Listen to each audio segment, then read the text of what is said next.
Welcome, everyone. We're going to wait just a few more minutes to let everyone dial in. People are loading on pretty quickly, so just give us a couple more minutes, and then we will start the webinar.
Okay, everyone, I think we're going to start the webinar now.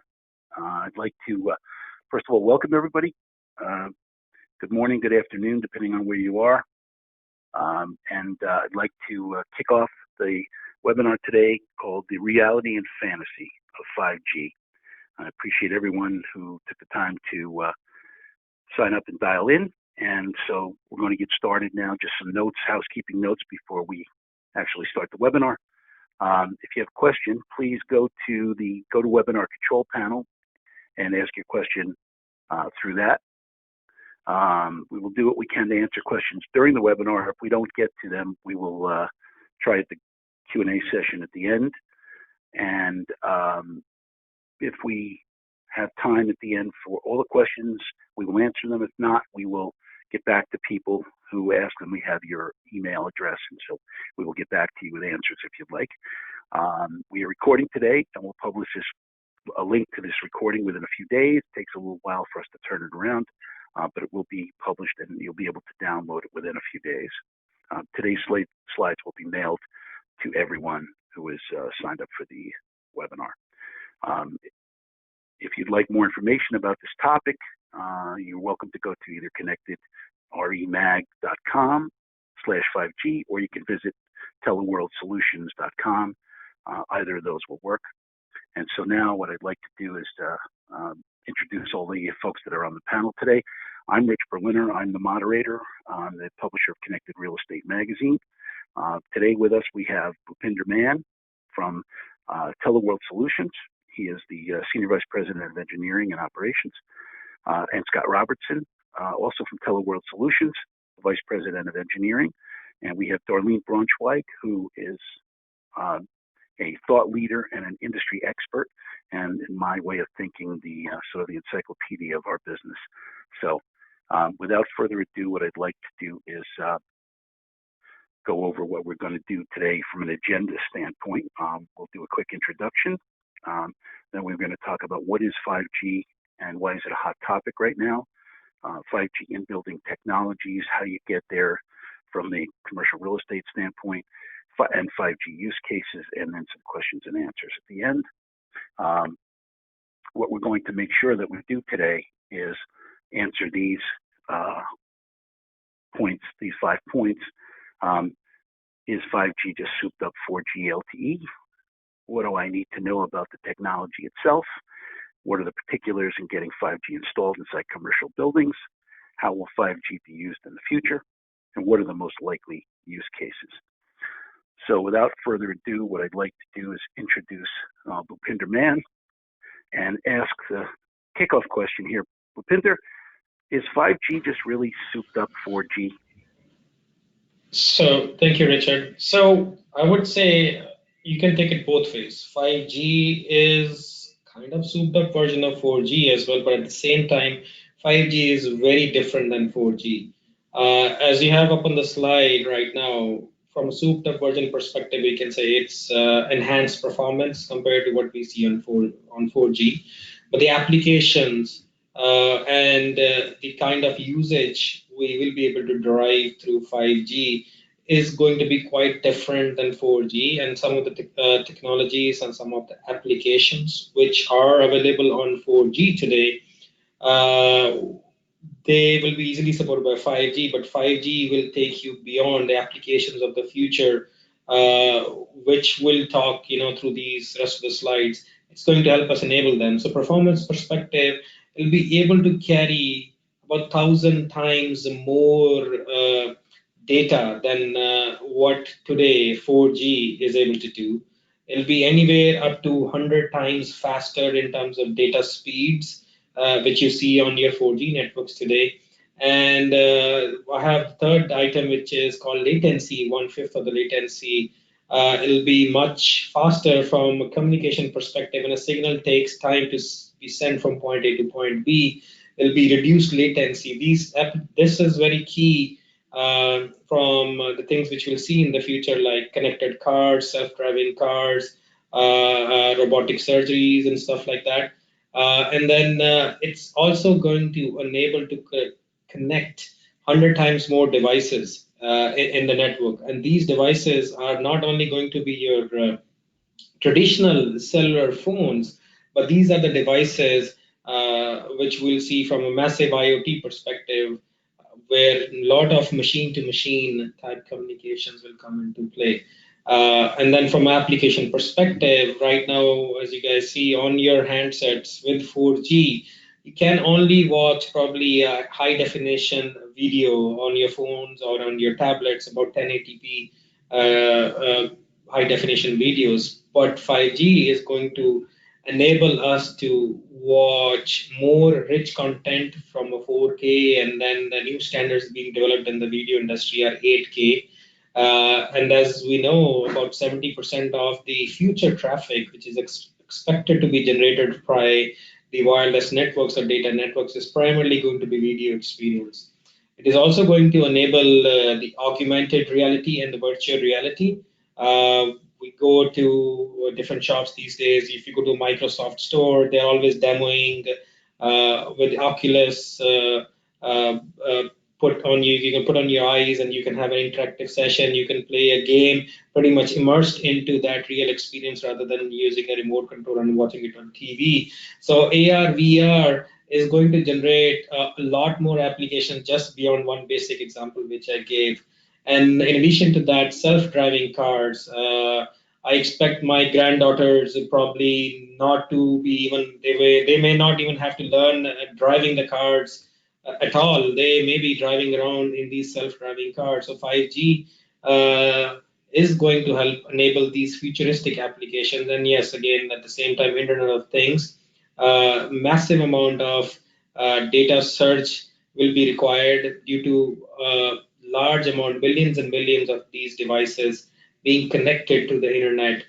So that's how different kind of applications are going to be enabled. And as I said, right now, 5G is different, as you can understand from the application it's going to allow us to utilize, which is not today supported on 4G. It is enhanced performance, so in a way, souped up version of 4G. It'll be able to go up to 20 gigabits per second in terms of peak speeds, data speeds. You can expect to drive out of 5G, whereas 4G, you can go up to 1 gigabit per second from data speed perspective, which is, by the way, what AT&T calls it's 5GE, which is basically nothing else but another version of LTE called LTE Advanced. So that's in a nutshell what I believe 5G is going to help us enable to do. Gotcha. So let's move on to the next slide, Aaron. Assisting us on the board today is Aaron Friedman from my office for Connected Real Estate. So, Bhupinder, is there anything that's unique about 5G that we've not discussed? It's lower latency, it's faster speeds. Is there more to it from a technology standpoint that we haven't discussed? So technology architecture is going to change quite significantly. There are two flavors right now, without going into too much technical details. Right now, most of the carriers are deploying 5G in a version which is basically two versions of 5G. One is in sub 6 gigahertz, they call it mid band, and the other thing which you hear Verizon, AT&T deploying or looking to deploy is the millimeter wave. The application of these two flavors are quite different. You in the past have never had that kind of disparity in the application or deployment of a network when we deployed 2G, 3G, and 4G eventually.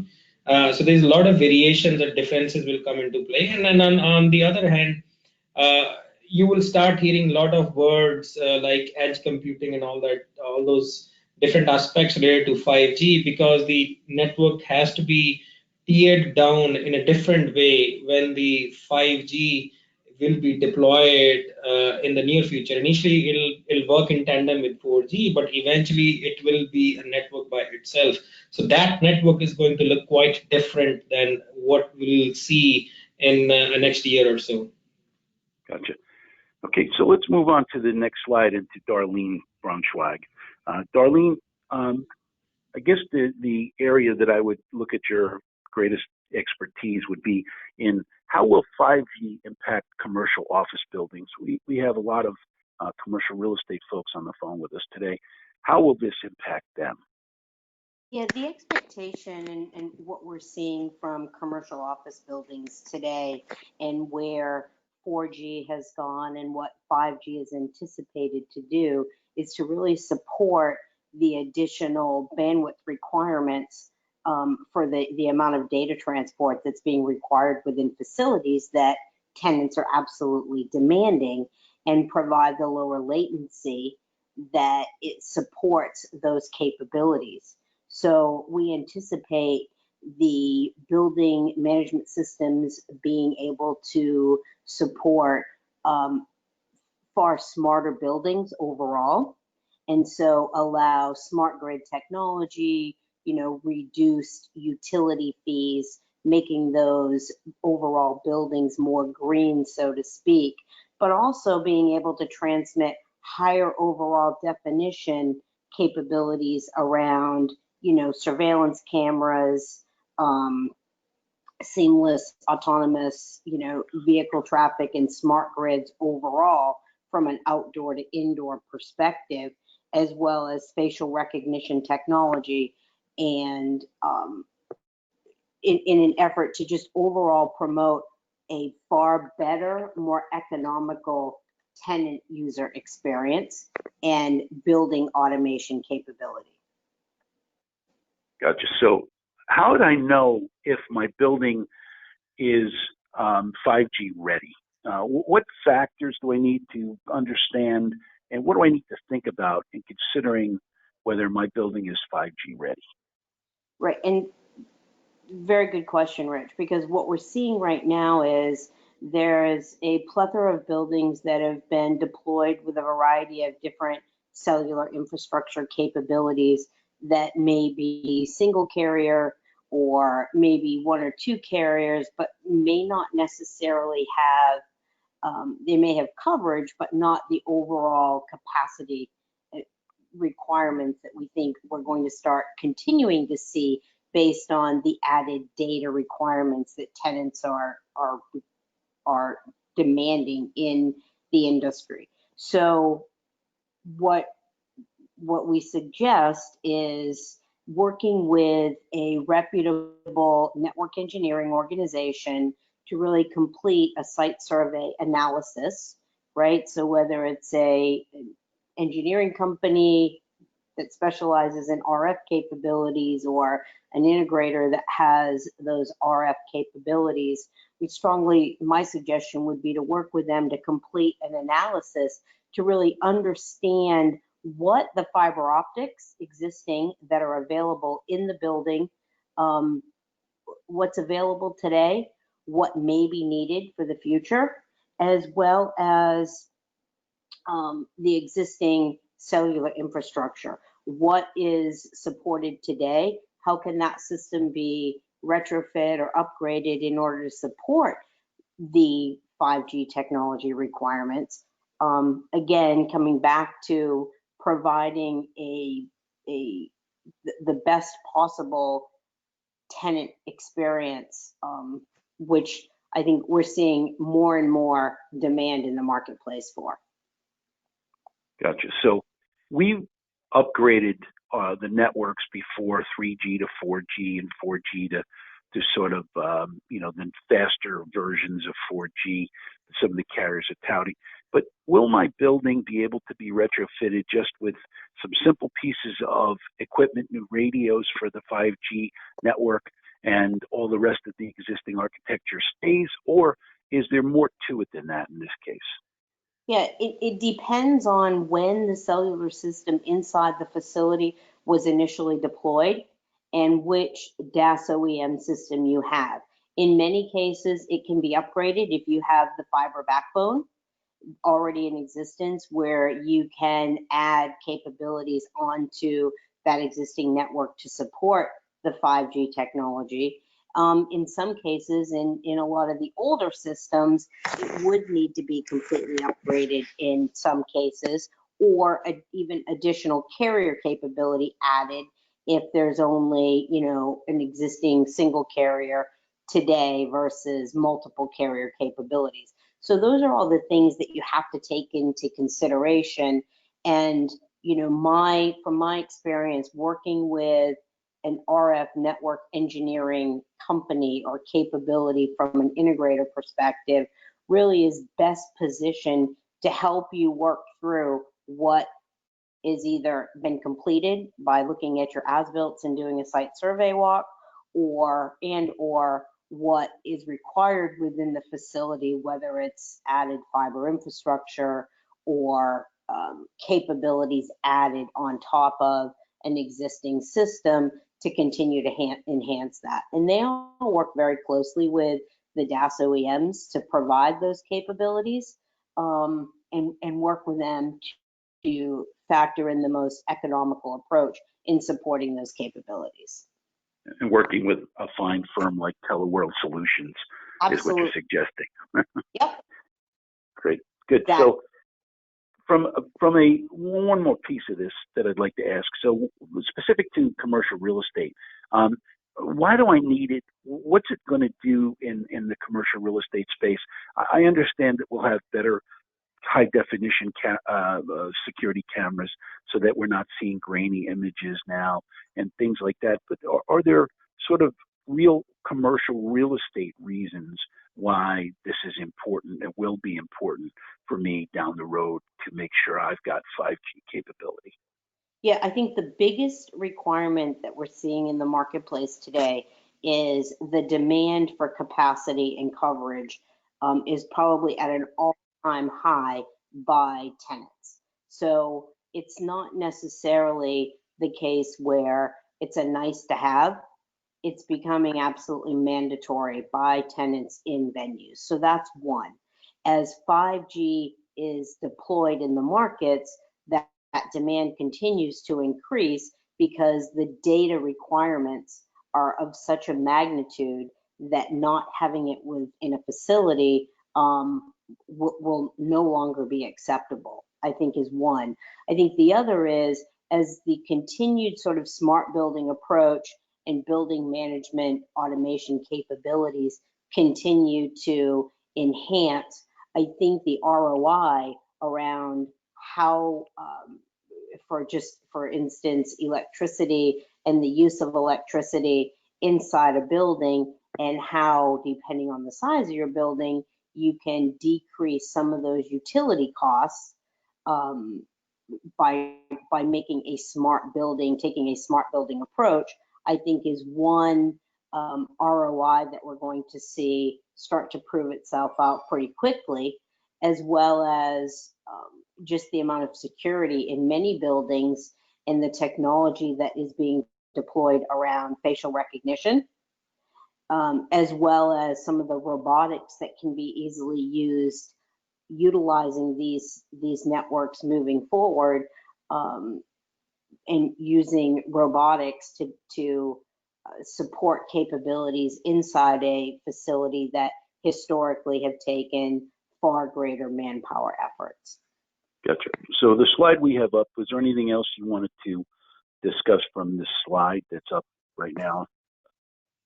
No, I think we covered most of it. I think it's really about understanding how building technology has changed and how you can really plan for the 5G evolution, so to speak, and working with partners such as Teleworld who understand that evolution and work with all the OEMs as well as the carriers and the overall RF efforts in order to make sure that you're planning in the most effective manner for your facility in order to create the best possible tenant experience, so that you can attract those tenants that are absolutely demanding it and ensuring that you're getting the highest possible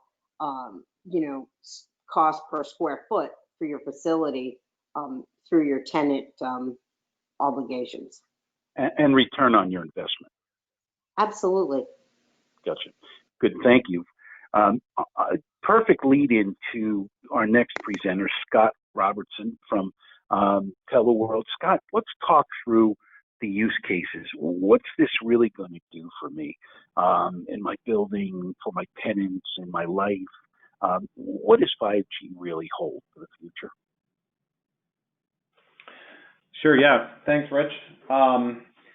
So I think we've got, so from a use case perspective today, we know that all the carriers are in the process of rolling out 5G in different kind of, there are different points in that rollout process, but we know that's in process. But the initial use case that we really see right off the bat is kind of more of a fixed wireless play.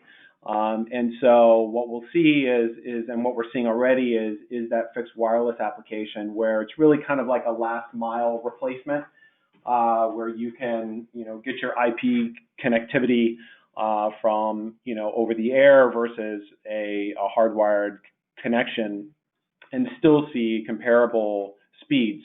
You also be able to, in a very similar manner to when we saw 4G launched in the very initial stages, where everybody had kind of like the personal hotspot, little hockey pucks, where you can create that type of application as well. So that's what it is today. But in a very short amount of time, what we've got here on this slide is this is really looking towards the future. And as Bhupender and Darlene both mentioned, there's massive IoT, smart buildings. That's going to be a huge application, but really where this is coming from and what the game changer is with 5G is the interconnectivity of all these devices. Everybody's kind of heard of IoT, right? Sensors and things, but what's really going to drive the value and the real impact to how it's going to impact our lives and those, in the commercial real estate, their tenants, is really the interconnectivity of these things. So just to kind of give you an idea, kind of a day in the life, imagine, you're driving into work and you pull into the front of the building and there's a sensor on the building that recognizes your license plate number. That's connected back to a database that knows that you're an approved car for that building. So the garage door automatically opens up. You drive in, your onboard computer or maybe an app on your cell phone, gives you turn-by-turn directions in the garage to a space that's closest to your office or the wing that you work in a building. You walk toward the building, and facial recognition software and a sensor recognizes your face and approves you for entrance into the building, unlocks the door. You go through security. You arrive to your office. Your PC is already booted. The lights are at the level in your office that you like it. The temperature is the way that you like it. And you sit down and you've already got your first meeting on your calendar that's sitting on your monitor. I mean, this type of interconnectivity and personalization is really kind of where we're going and what 5G is really driving. And that's just, purely from a tenant experience. And we know that, the next generation of workers, are used to this kind of ease of life, and will be a real marketing, consideration for new tenants in the future. So moving on, robotics. We talked a little bit about robotics and autonomous devices. I think we've all heard a lot about autonomous vehicles. But the next kind of movement with 5G and the evolution is really, again, the interconnectivity of these and the coordination, the mass coordination. So, for example, there's use cases like mass coordination and interconnectivity of drones. From a building security and even a maintenance standpoint. So think about maybe you have a drone, drones or a drone or drones that are surveilling the indoor and the outdoor, area within a building. On the indoor side, maybe they surveil this during the evening time when everybody's gone home, and there are sensors that might detect when maybe a utility has failed, or maybe the trash hasn't been taken out. There's a variety of things, not only just from a security perspective of somebody not being there when they shouldn't be, but there's use cases for those types of things as well. Tenant-specific operations, I think Darlene touched on a little bit about, there's automated warehousing, there's automated, autonomous vehicles for delivery. One of the interesting use cases is robotics in terms of IT. Perhaps you have a problem with your laptop and you hit a button and the IT robot comes to your office. You plug your laptop into the robot, and they do some the robot does some initial troubleshooting and either fixes it or takes it with them, and then it returns you a new laptop. Or you might have a kiosk where you can go get a new cable instead of having to go to your IT department. It's that whole idea of interconnectivity and that's really going to drive that. One big one that we see in terms of robotics is clearly remote surgery, remote healthcare really in general, but remote surgery in particular we think is a very interesting use case. Actually, I think just in the beginning of this year, that was actually the first successful robotics procedure that was performed in China. I think it was like a liver extraction from an animal. It wasn't on a human, but it was a successful procedure. So these things are real and they're coming, and so from a commercial real estate perspective, these are the types of considerations and why you would want to outfit your building with this type of technology, because you may have a surgeon that's sitting in Georgia that's performing a surgery that's in Seattle. I mean, that's the reality of what the technology will enable with ultra low latency types of applications. Finally, I think I think we're really going to see this media-rich interaction. It's going to really be a game changer. I mean, AR, VR, we've talked a lot about that. I think people are really familiar with that, but what does it really mean? What's the application? Commercial real estate, I mean, one of the ones that comes to mind for me is think about virtual tours of a tenant space to anyone around the world at any time. Perhaps you have someone who's interested in an office in New York City that's growing, or opening a satellite office from corporate headquarters that's maybe in Tokyo.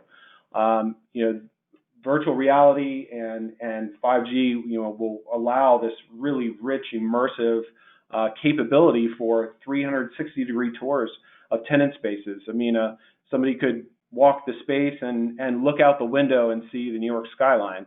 And what it would look like from that space. See the view from the windows. They could look at different type of design options or layout options, offices versus an open type of space.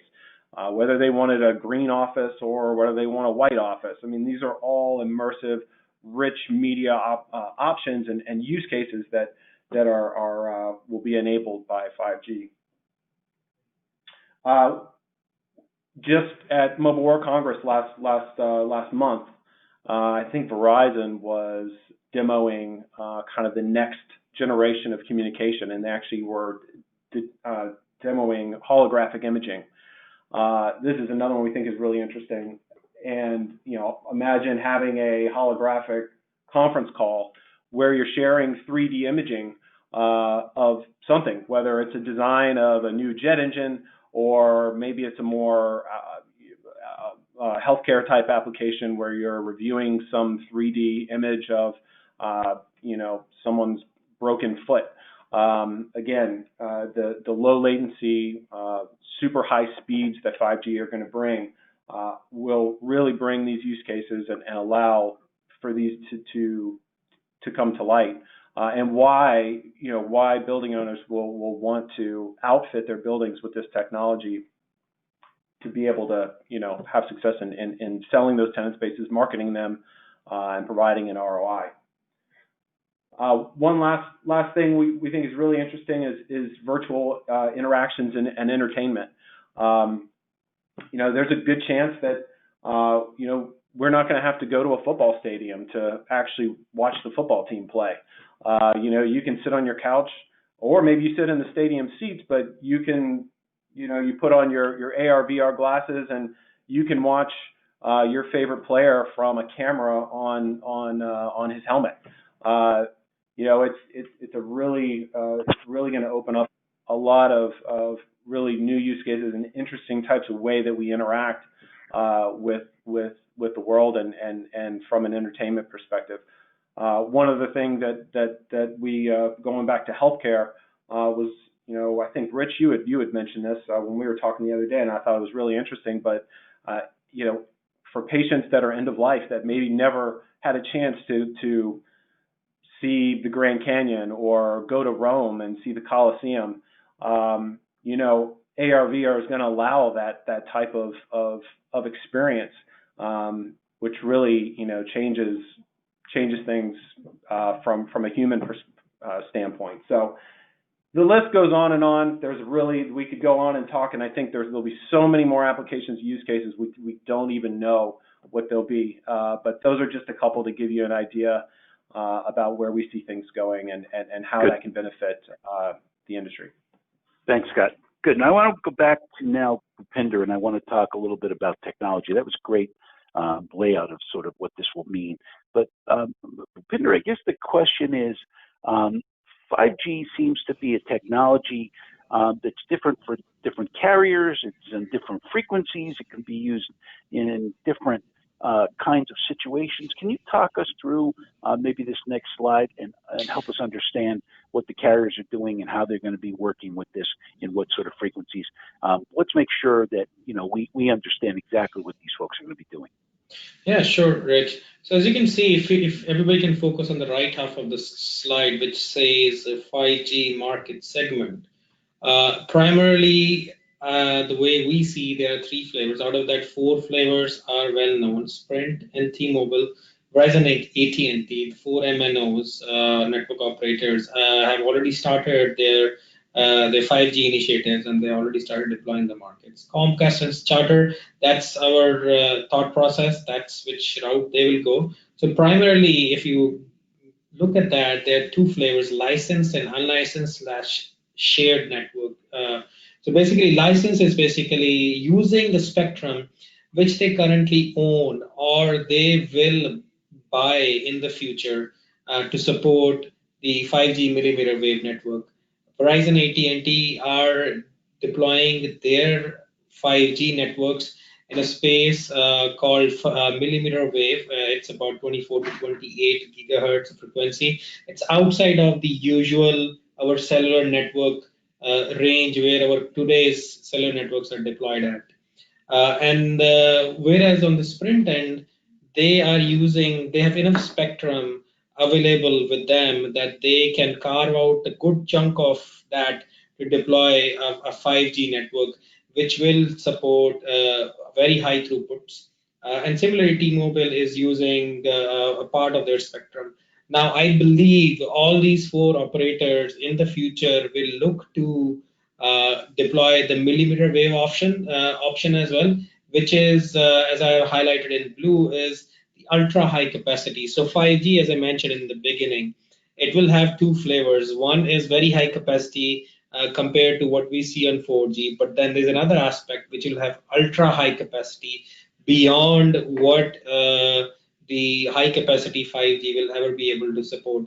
And that ultra high capacity 5G, which will be deployed in millimeter wave, is primarily the implementation which is going to enable the applications like some of the applications which Scott mentioned, remote robotic surgery, because the network architecture is going to be very different in the future when 5G exists by itself, not in tandem or not next to where 4G is your main network and 5G is doing a lot of the heavy data lifting. And then go ahead. Bhupinder, can I just ask a question really quickly Sure. before you go on? So the question I have is, I understand at millimeter wave frequencies, which are very high frequencies, the signal doesn't travel very far at all. So if I'm looking at ultra high capacity for my autonomous car, would I have to have a pole with 5G on it every 50 feet, 100 feet? Is that really a technology that's going to exist, or is that sort of pie in the sky that we could never put up enough sites for that? Or will they blend those technologies, ultra high, low band, and some of the other mid band stuff? Will they do that all together? Yeah, so very good question, Rich. So if you see the millimeter wave is pretty much a line of sight type of coverage. So the footprint, as you specified, is very small for every cell. The deployment will be like deploying 5G mostly on towers or sites which are not more than probably a height of a light pole. So anywhere between 18 to 30 feet range, that is where we will see the millimeter wave 5G being deployed. Now, having said that, the connected cars, those kind of applications, I believe eventually it will be utilizing a blend of technologies. As if we take just the example of connected car as an example, in addition to connected network where it needs to do data rich interaction with its surrounding or infrastructure around it, the regular aspects, it can utilize its own technologies like radar, and right now all these cars are coming up with radars and video monitors and stuff. They do some smart initiatives on top of that, but where 5G is going to play is enhancing your experience by connecting you with your surroundings, which are the closest parking spots where you can park quickly. Now, those applications, granted, exist today, but the level of experience with 5G, which it'll help us enable, will be quite different to these deployments. And the way we'll see, and then one thing I want to mention is the Sprint and T-Mobile, they are in a better position to give us a more broader footprint of 5G type experience. Although the capacity or speeds may not be as high as what we are talking about Verizon, what they are doing in Houston, Chicago, and then one more market across the nation. But the amount of experience which users will gain will be very similar to what you see. You will have more usability of being more mobile, whereas with 5G, you need to really have to deploy a lot of sites before you can really get kind of like a seamless mobile experience. So that's why one of the use cases which I highlighted, which is the most common use case for 5G, will be the fixed wireless broadband, where you can have a fiber backhaul coming to a kind of like central hub, and from there you can have a 5G tower, and then you can have point-to-point links where a 5G node will be connecting a 5G CPE, which may be CPE, by the way, is customer premises equipment, will be sitting on the top of either the home or building, and this will help you get the capabilities of 5G. But after that, you can just connect a Wi-Fi. You can utilize your existing Wi-Fi or you can go to gigabit Wi-Fi in order to connect the people who are working within that building. So that's one unique use case. That's where Verizon is targeting right now with their 5G deployment. With Sprint and T-Mobile, I believe that deployment will be more of, we carrying a handset which is 5G capable and giving us. So Bhupinder, I'd like to just jump to Scott really quickly and ask a question of him. Scott, what equipment exists for this now, and what's the expectation? When will Apple have a 5G phone? When will Samsung have a real 5G phone? What's the expectation? If I want 5G now, when I call AT&T for their 5GE or Verizon for their product, what do I get now?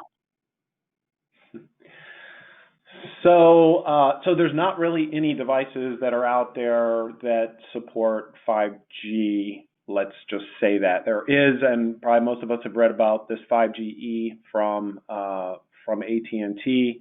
It's a little bit of a play. It's not. There's a lot of debate about whether or not that's real 5G and whether or not you can call it 5G.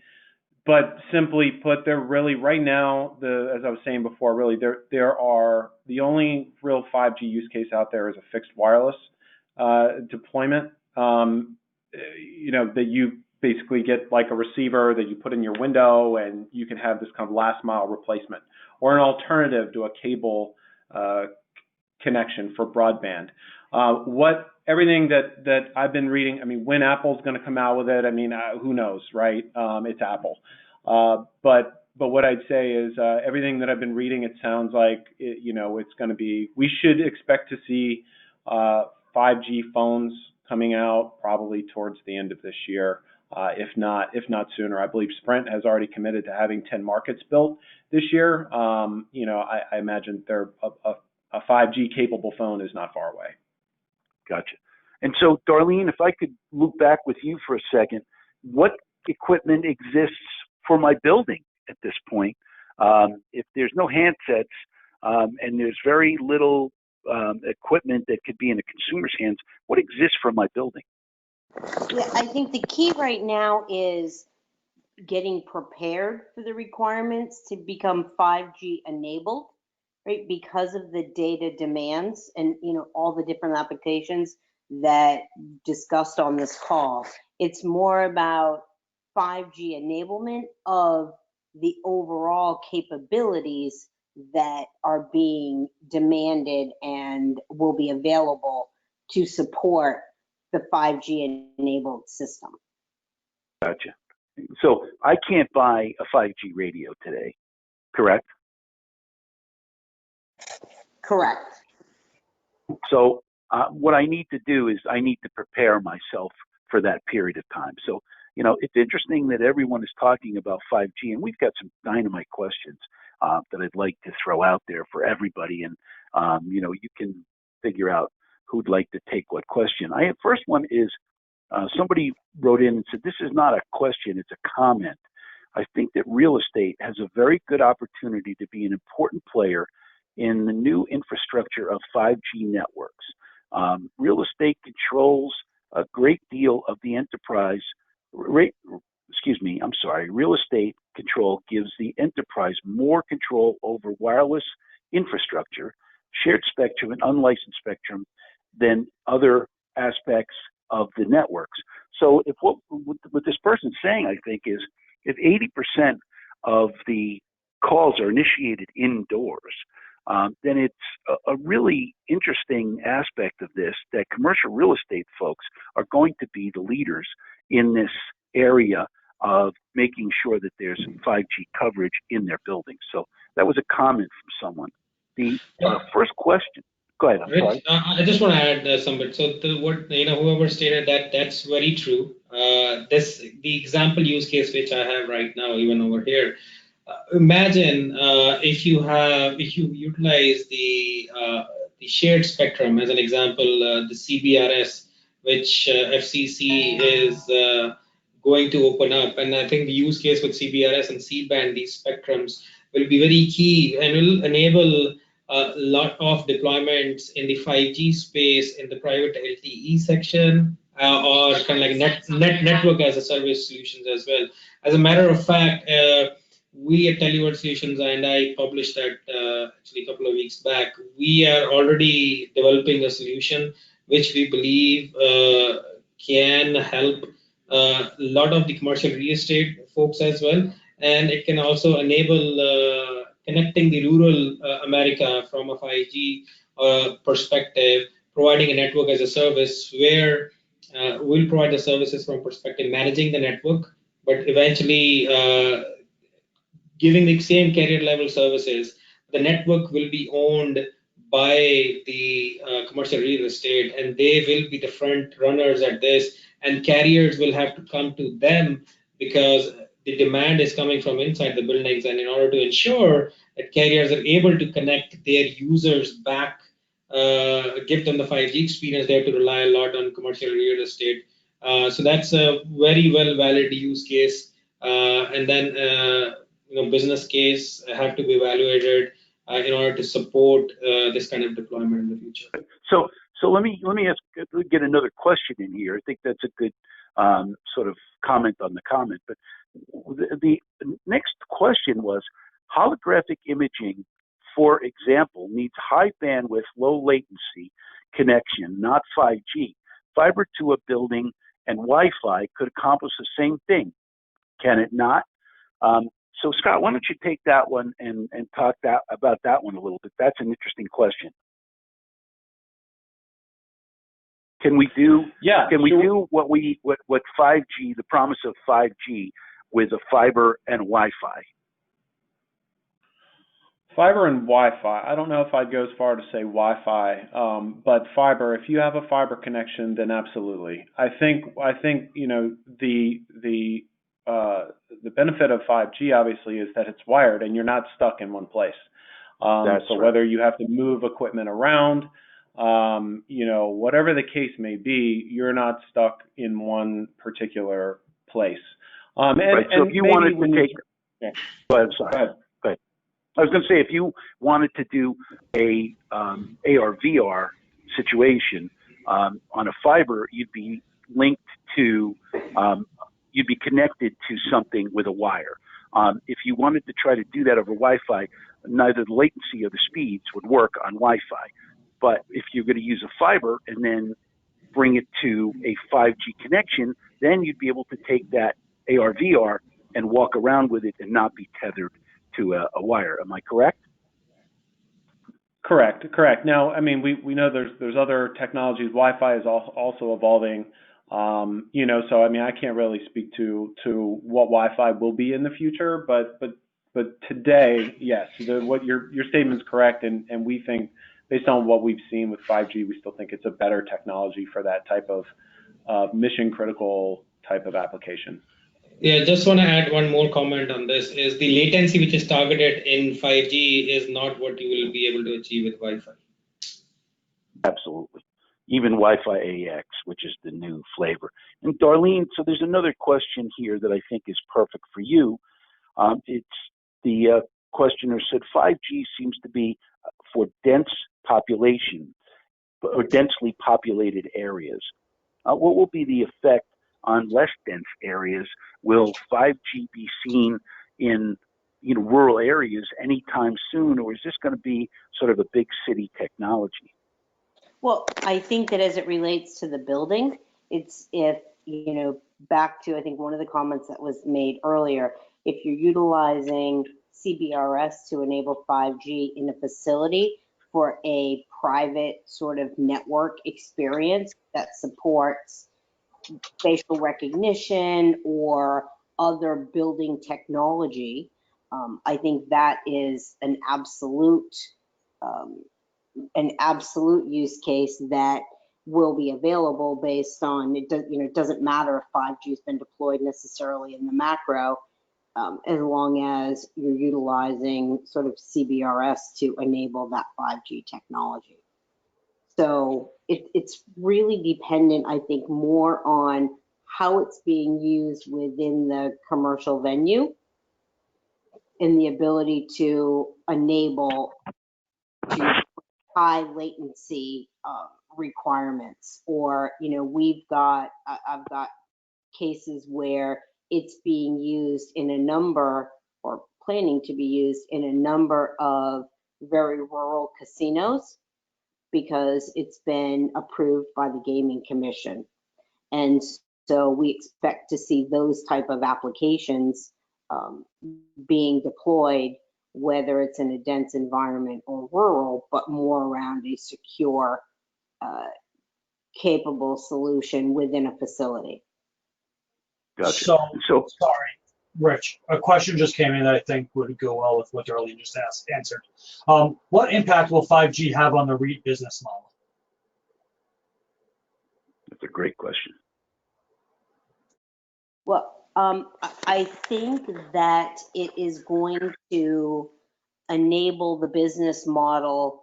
I think it's going to enable the venue owner, I believe, to provide a far more efficient facility at a better overall cost with state-of-the-art technology for tenants.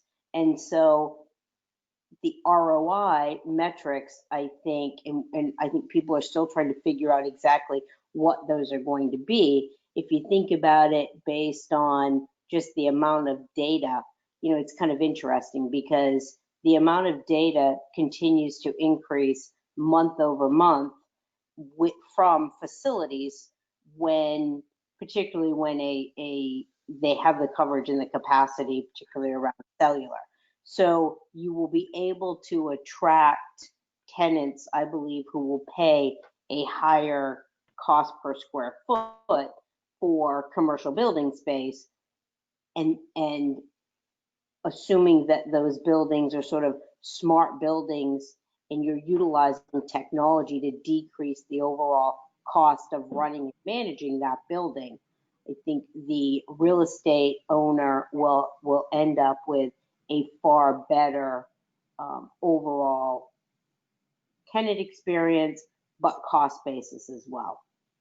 So what you're saying is sort of it could develop a have and have not sort of commercial real estate world for REITs that are willing to address this technology, to put it in early, to make sure the tenants are knowledgeable, and to find ways to monetize having better infrastructure in there. Does that sort of make sense? Yeah, absolutely. Being able to monetize it is clearly going to be the key as new applications are continuing to develop, be deployed, and tested throughout the next 12, 18 months. Right. So one of the things I was going to ask was more about who pays, but I think the equation is exactly the opposite. I think the equation is how do we monetize rather than who pays. And I think you've raised that point, and I think it's a good one. This is not necessarily a concern from the commercial real estate. Shouldn't be a concern from the commercial real estate space about who pays, but how can I monetize this to my best benefit and the tenants. The expectation that the carriers are continuing to pay for these in-building systems should be that should not be an expectation any longer, I guess is what I meant to say. Meaning that the carriers are no longer have the ability, nor should they necessarily continue to try to fund these the cellular infrastructure within a building. I think that in many cases, working with the carriers for RF signal source, I think is adequate as we continue to expand, to your point, the ROI or ability for the venue owner to monetize this in-building infrastructure. So the venue owner is responsible, and working with a partner such as Teleworld, right, is important in order to understand what is required and how to make sure that they have the most cost-efficient system deployed within their facility, and then continuing to add capabilities and applications to further monetize that is really important. And I think this is an evolution as people continue to embrace this new technology. Yeah. Hey, Rich, this is Scott. I was just going to add one more thing. I think, as these systems are, to Darlene's point, owned more and more by the tenant or by the building owner, what comes with that is you also get all the information. Think about all of the data that's going to be able to be derived and captured from these sensors, and that tells you really important information about your tenants, what they do, what they like, where they go, I think there'll be new revenue streams that probably we can't even predict right now. Obviously advertising and, smart, kiosks and stuff like that. Those, we can conceive of that right now. It's not that far off from kind of what's their models like that currently, right? But, there'll be other revenue streams, but I think it'll also be a retention thing in terms of ROI, right? Not just on the revenue side, but retaining and knowing, what's not making your tenant happy, because you've got so much data that's being collected by these sensors. And that's all data that the venue owner will own, Right. and can analyze and look at how they want to and make decisions based on that. Right. So in other words, for the REIT business model, how do I know when my tenant might be getting ready to leave? Would be an interesting one for if I'm capturing much more data than I would be under normal circumstances, or I am today. So that's a really good point, Scott, and I thank you. Aaron, do we have any more questions that popped up? Actually, there was one I see here that I think is good for Bhupinder. Bhupinder, what do you see in the 5 to 6 gigahertz range that they're going to talk about auctioning? How do you see that unfolding? So again, in subsidiary, I think the gentleman is talking about C-band. It's too early to talk about that. It probably will not follow the CBRS footprints. It will probably not a shared deployment. I believe there'll be auctioning held against it. But FCC, it's too early to predict how FCC is going to go about the C-band. And regarding the CBRS, which is I think below 4.2, so probably that question is not targeted towards that.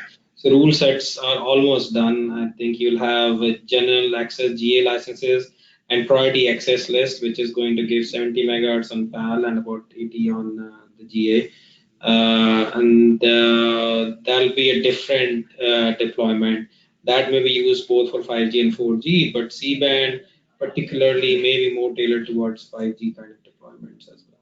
So unfortunately, we've just about run out of time, but I do want to thank everybody who was on this call. Darlene, thank you for a great presentation. Bhupinder and Scott, I think you guys brought a really interesting spin to what's going on with 5G.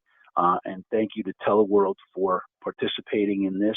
And thank you, Aaron, for running the board today. And we would love to have you tap into our next installment of these webinars with Teleworld, and we'll be letting you know when the next one is coming up very soon. Thank you all for attending. Goodbye. Any questions we did not get answered, we'll try to get to via email later today as well. Thank you, guys.